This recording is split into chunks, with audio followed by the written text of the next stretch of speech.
Good afternoon. It's Usha Chudasama here, and I'm from Healing Feeling, Transforming Lives Through Training and Therapy.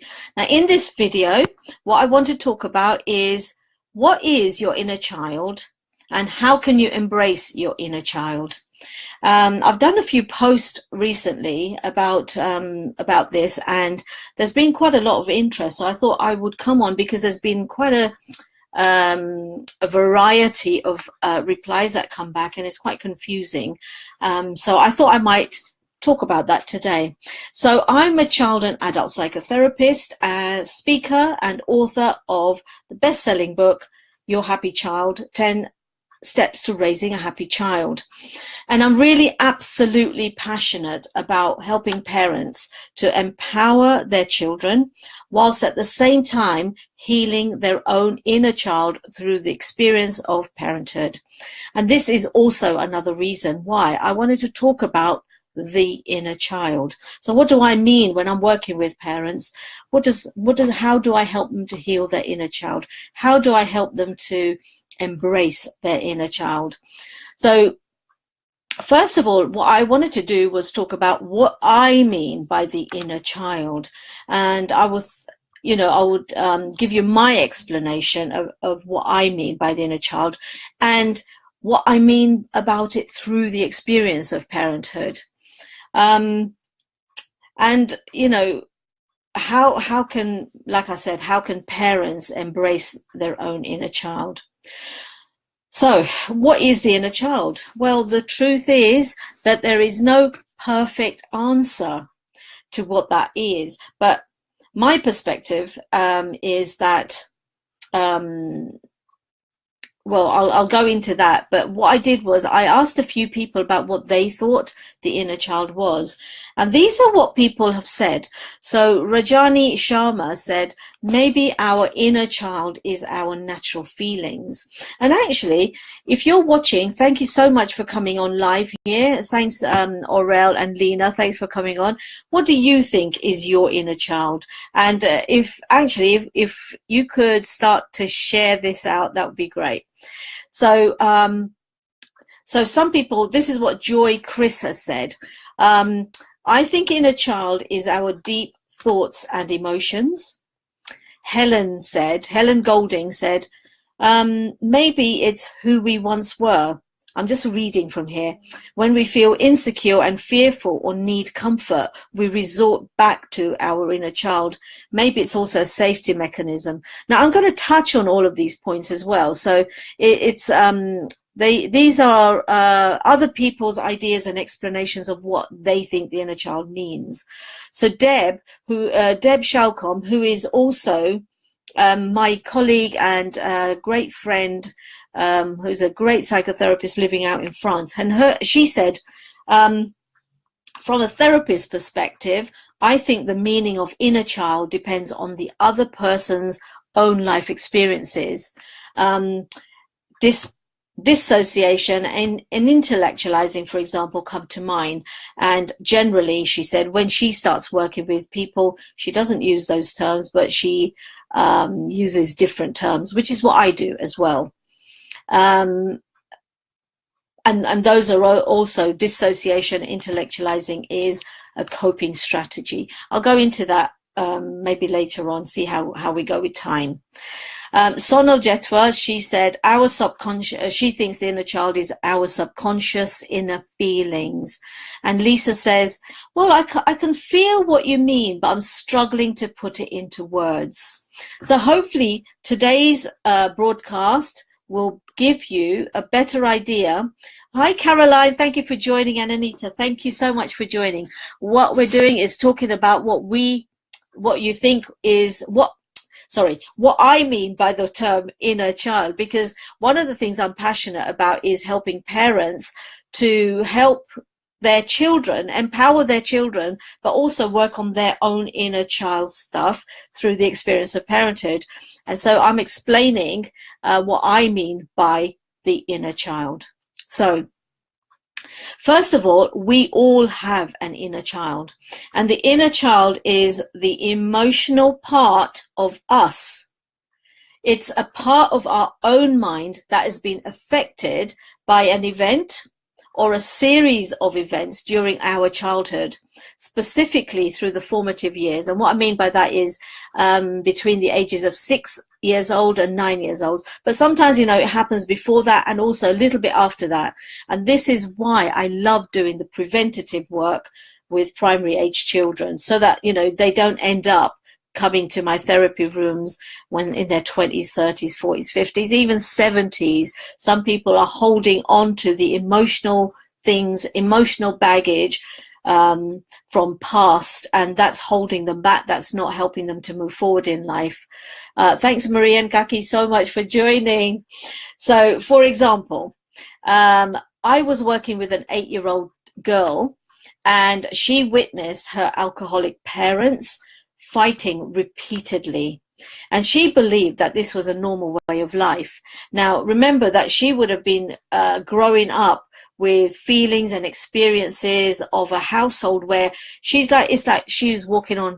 having to walk on eggshells because she doesn't know whether she's going to get physically hurt. So she's constantly hiding and she wants love, but in her mind, because of these repeated experiences, she would have had to deal with like a tidal wave of overwhelming emotions, and the only way for her to cope, which is what Deb was saying, is to dissociate, which became her coping strategy to manage that time, or some people begin to intellectualize, which means they start to put in a meaning for those experiences. So, for example, and this is what a lot of children do, is they think that it's my fault. It's my fault that mommy and daddy are fighting and I'm the bad person.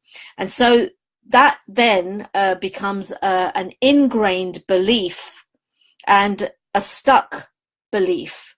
So it becomes part of her mind. It's a stuck part of her mind, but then becomes an automatic thought.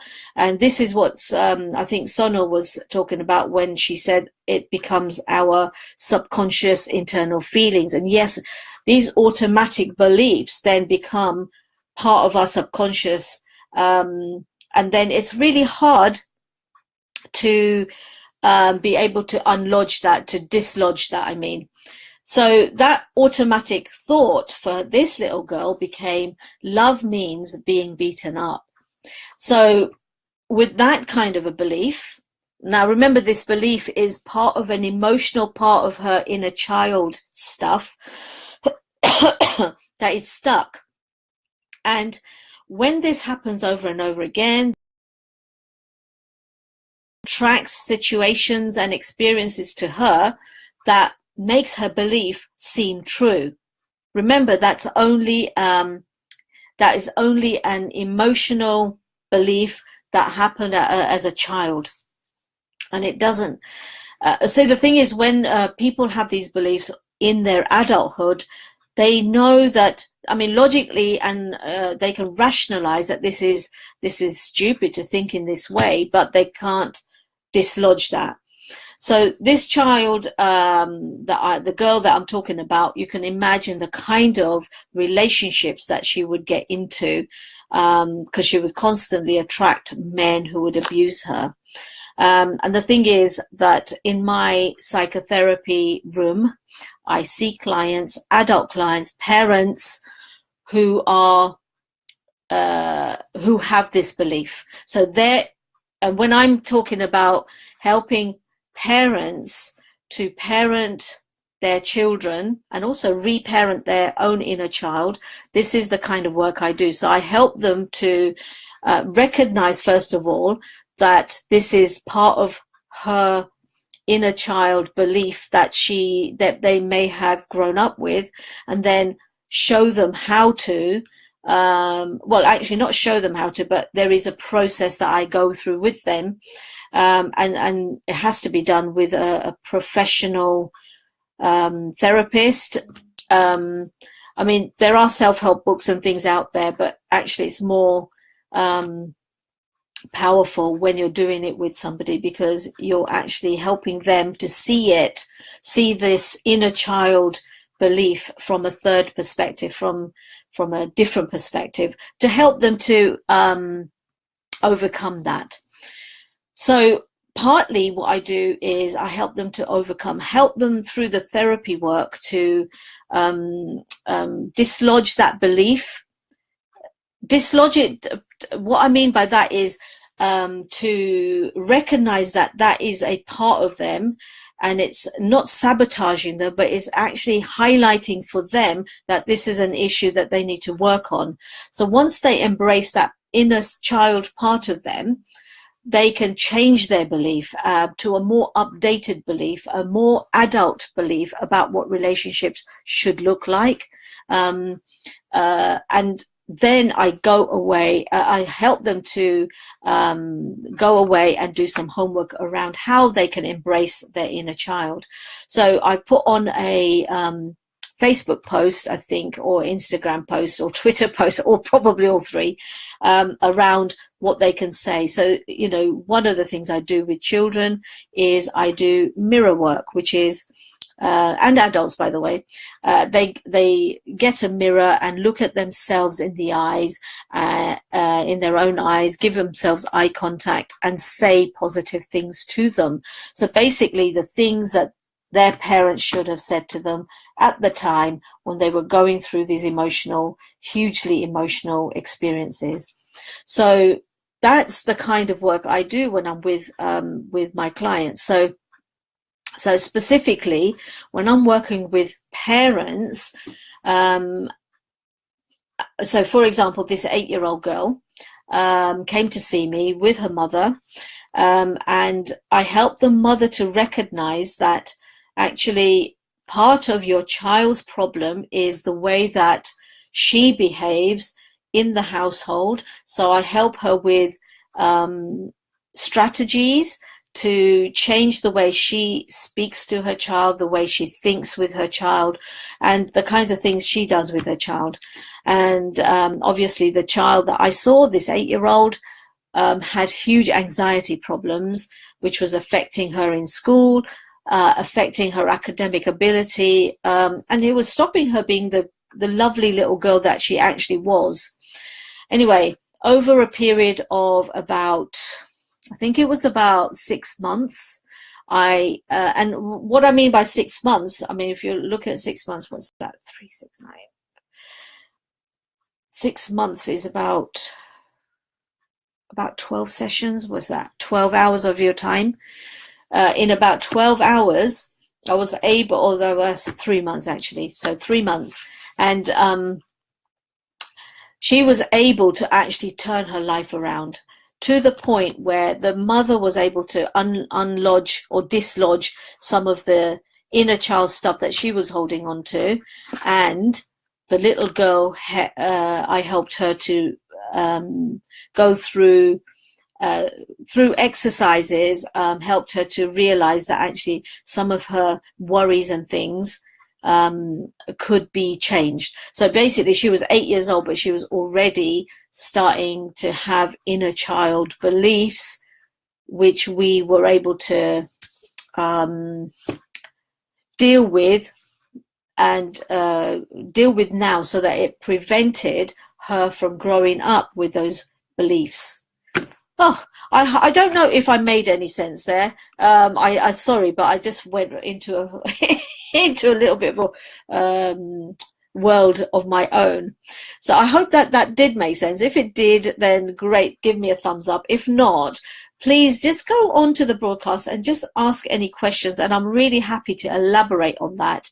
I might just delete this and start a new thing if you think I need to. But I hope that made sense. It did to me, but I hope it did to you.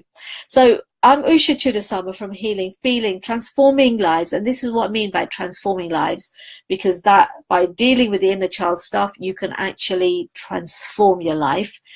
I do it through training and I do it through therapy. So again, like I say, I'm absolutely passionate about helping parents to empower their children whilst at the same time healing their own inner child through the experience of parenthood. So if you've been listening, I want to say thank you so much. And if you have any questions, please do come back, because I love questions. It helps me to think about it from your point of view, and we'll take it from there. So yeah, thanks a lot so much for listening, and I hope that was useful. If you found it useful, share it out to people. Thank you so much. Okay, bye for now.